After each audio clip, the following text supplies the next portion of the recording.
Salve, salve rapaziada, bem-vindos a mais um vídeo aqui no canal. Hoje vamos dar continuidade ao vídeo de ontem, vamos falar sobre o Senna. Ontem, se você não viu o vídeo de hoje, né, se você não viu o vídeo de ontem, na verdade, eu falei sobre o Festival Senna, que foi cancelado. Na verdade, eu fiz um vídeo, uma análise da história inteira do Senna, da primeira edição até a última edição de agora, né, os prós, os contras e uma análise bem detalhada do que deu certo, do que deu errado no festival que aconteceu esse final de semana. O que eu não entrei no ponto, e aqui é o vídeo de hoje, é o que aconteceu após isso, né? Diante do cancelamento do festival, aconteceu um movimento histórico, né? Que eu passei rapidamente ontem, falei no meu Instagram, e aqui agora a gente vai aprofundar um pouco mais. O movimento histórico aconteceu, né?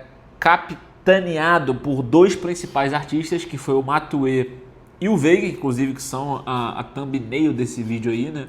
Mas, claro, tiveram outros agentes. Depois que eu fiz a publicação, teve um monte de gente dizendo: ó, foi outro artista que começou e tal. Tudo bem, né? O mérito seja dado a todos esses artistas. Mas, é claro, os nomes maiores são os mais importantes porque são eles que levam os grandes públicos. Se você pegasse só 3, 4 caras do underground e fizesse um evento separado, não ia dar ninguém, né?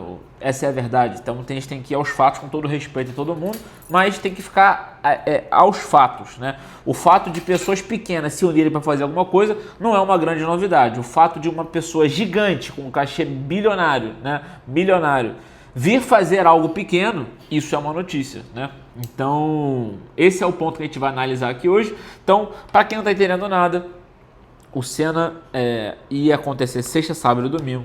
Foi cancelado no domingo. E nesse dia, que era o domingo, tinha no line-up tanto Matuê quanto Veiga, Skepta, né, outros artistas internacionais e nacionais. E diante disso, Matuê, Veiga e esses artistas todos que eu falei no começo, né, que eu não citei nominalmente, mas que estão aí, Central, enfim, eu não conheço, né? Eu conheço mais esses grandes mesmo. Me perdoem a ignorância, digam aí nos comentários quem foram e todo o crédito seja dado a eles, mas foda-se, vamos lá. Matuê e Veiga, diante dessa situação, olharam e se recusaram a deixar que os seus shows fossem cancelados. E cara, eles muito bem poderiam fazer isso, né? Para quem não sabe, quando o artista está indo fazer o show, o cachê já está na conta, né? Normalmente é assim, né? 100% já foi pago. Então, o cachê era quanto? Era 200 mil? Os 200 mil já estavam na conta, né? Os 300 mil já estavam na conta. O cachê já estava pago. Eles não tinham nenhuma obrigação contratual, né, de fazer absolutamente nada. Então, diante dessa situação, você imagina, você está numa turnê, né, de Brasil de cima a baixo, Manaus, Porto Alegre, Curitiba, meu irmão. A vida de um artista desse nível, né, e eu sei porque eu já vivi essa vida, e acompanho vários amigos e familiares, né, principalmente meu pai que vive essa vida, é uma vida que você não para, né? Quando você tem um dia de descanso, você agradece a Deus, o famoso day off. Então, diante disso, né, sobe e desce, viajando pra caramba, pra cima e pra baixo, fazendo show, entregando, produzindo álbum. Diante disso, os caras chegam na cidade, tem a notícia do festival estar cancelado, o cachê está na conta e eles têm diante deles o quê? Uma decisão a tomar. Eles têm a decisão de ter um dia off, um day off. Finalmente um dia de férias, um dia tranquilo em São Paulo, né? Veiga, inclusive, é de São Paulo. Matuê, inclusive, o escritório principal da 30, né, além de Fortaleza, é em São Paulo. Então, os caras têm uma grande oportunidade de pegar o domingão ali e ficar tranquilo, curtir com a família, né, dar um passeio, né? O dinheiro tá na conta, tá tranquilo. Só que eles podiam também fazer uma outra coisa, que foi o que eles fizeram. E aí, esse vídeo, e eu acho que a história inteira ela tá em volta disso, desse espírito de sacrifício, né, do cara olhar e falar assim: não, quer saber, meu irmão? Foda-se, eu não vou ficar de braço cruzado não, porque tem um público lá que queria me ver. Então eu vou fazer essa porra acontecer. E cara, vem um espírito de sacrifício dos caras simplesmente levantarem um evento do zero, né, do absoluto zero. Não tinha casa, né, não tinha local, né, não tinha logística, não tinha equipe. Imagina quantas pessoas tiveram que ser, né, arregimentadas para poder aquilo ali acontecer. Né? Alguém tem que fazer a arte, alguém tem que correr atrás da casa, alguém tem que ver o palco, o som, a luz, né? Como é que vai ser a entrada, se o ingresso vai valer ou não vai valer. Né? Toda a logística que a gente trabalha, às vezes 2, 3, 4, 6 meses para poder fazer um evento. Né? eles fizeram em algumas horas, né? Se propuseram a fazer isso, né? Pelo público, né? Óbvio que não é por eles, porra. Não é por eles. Os caras não precisam disso.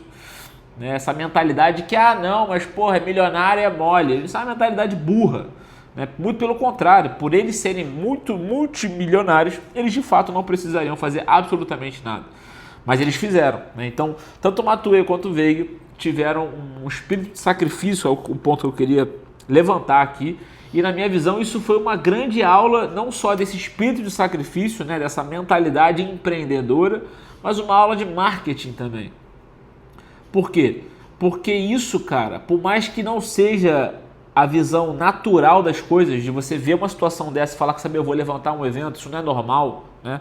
Mas é o melhor a ser feito não só por uma questão moral, né, espiritual, mas por uma questão marqueteira também. Porque a partir desse momento que os caras fizeram isso, tanto o Matuê quanto o Veig, que são artistas já dentro do rap pop, né?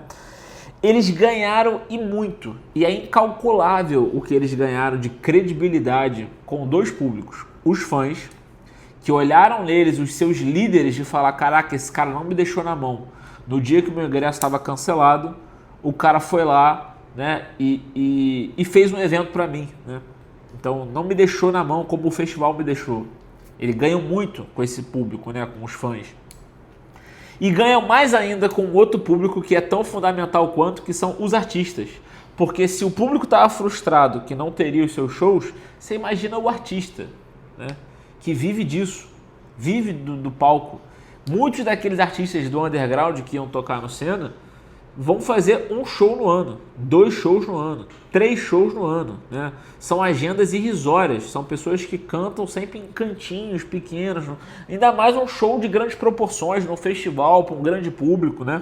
O grande barato do festival, inclusive, é esse, né? Você dá a chance de pessoas que jamais teriam aquele público cantarem diante daquele público. E aí você tem gratas surpresas e decepções também, né? Mas os artistas, né, que estavam frustrados também, que não teriam os seus shows e principalmente não teriam o público, porque o ponto que eu destaco o Matuê e Veig é porque eles trazem o público. Eles trazem o público. Se 3, 4, 5 artistas de underground tivessem se juntado para poder fazer um evento pós-cena, né, seria legal, bacana a iniciativa, mas não teria público do jeito que foi, né? Os caras deram sold out em algumas horas. Por quê? Porque são os grandes nomes. E é o que se espera deles, né? Apesar de que isso não é o movimento natural, isso a gente não vê acontecendo, tanto é que eu estou relatando aqui que essa é a primeira vez que acontece na história do rap nacional. Isso deveria ser um movimento natural, né? Os cabeças, os grandes líderes, as pessoas que têm o poder na mão de fato, a condição, né? A equipe, deveriam fazer mais. Mas essa não é a realidade. Então, quando ela acontece, a gente sim tem que valorizar. Então, eles ganharam muito com o público, né? E ganharam muito com os artistas que falaram, caraca, o cara me deu o palco, né? E me deu o público, que é o mais importante. Só o palco não vale de nada. Você tem que ter o palco e o público. Trouxeram o palco e o público e me colocaram para cantar ali. Então, e a gente sabe que quem sustenta os artistas do pop são o público, mas também os artistas do underground, né? Que muitas das vezes tem um discurso de tacar pedra lá em cima, né? De maneira bem burra, né? Toda vez que eu estou trabalhando com algum artista, dando uma mentoria, uma consultoria, eu sempre falo para ele, a primeira coisa que tem que mudar é a mentalidade. Para de olhar para os caras lá de cima como rivais, olha como inspiração, né? Então, os caras virem e fizeram isso, com certeza eles mudaram a mentalidade de muitos artistas do underground que olharam aquilo e falaram, caralho, meu irmão, os caras são foda, né? Há um senso, então, uma integração de cena que muitas vezes é perdida, porque a cena, conforme alguns vão se destacando, os que estão embaixo começam a, por inveja, né?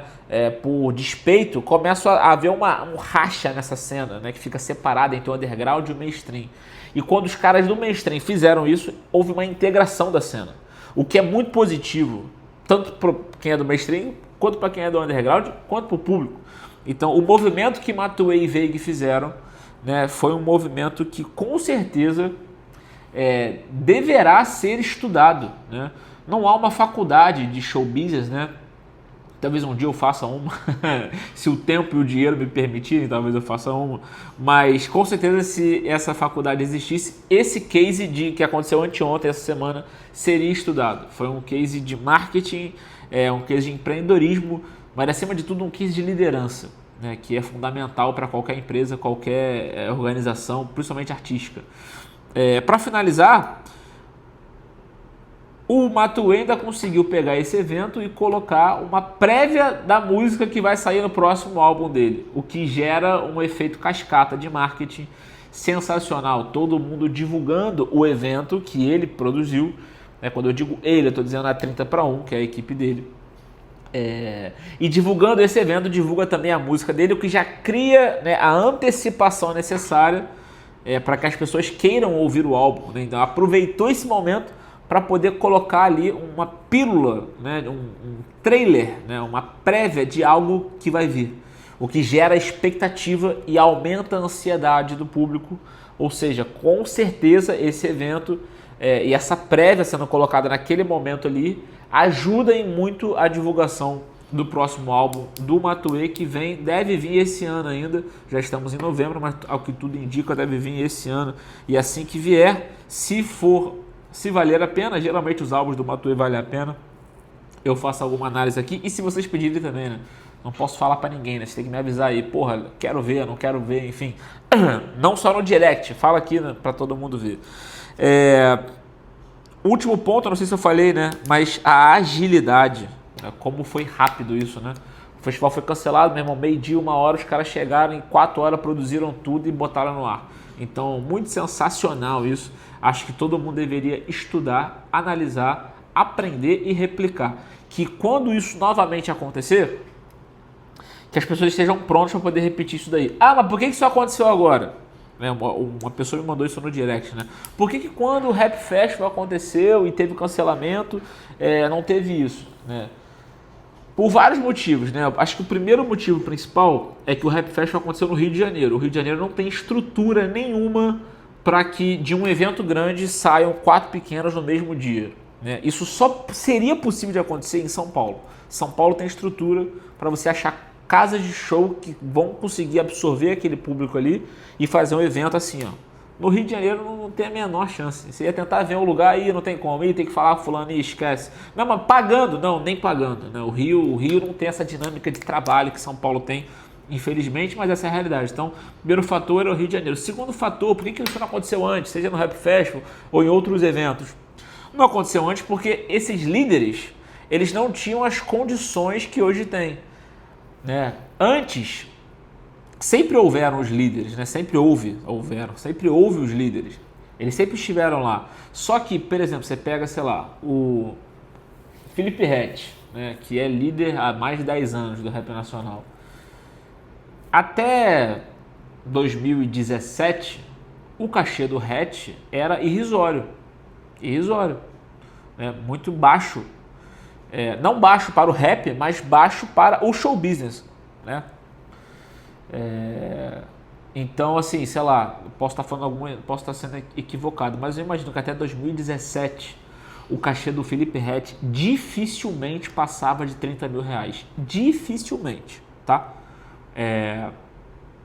Dificilmente. Então, você imagina, um cara que tem um cachê, pô, é muito dinheiro. Não é muito dinheiro, não. Hoje em dia ele faz 500 mil, 1 milhão por show. Então você vê como mudou. Então, os líderes naquele momento, eles eram líderes, mas eles não tinham as condições de fazer o negócio. Agora o que acontece é, Matuê e Veig, o próprio Ret também, né? Mas nesse caso o Ret não estava no evento, era só o Matuê e o Veig, né? Eles hoje são líderes, mas têm as condições, têm o dinheiro, têm o contato, né? Para poder fazer as coisas acontecer. Então, não adianta você ser líder, né? Você precisa ter líder e ter os meios, né?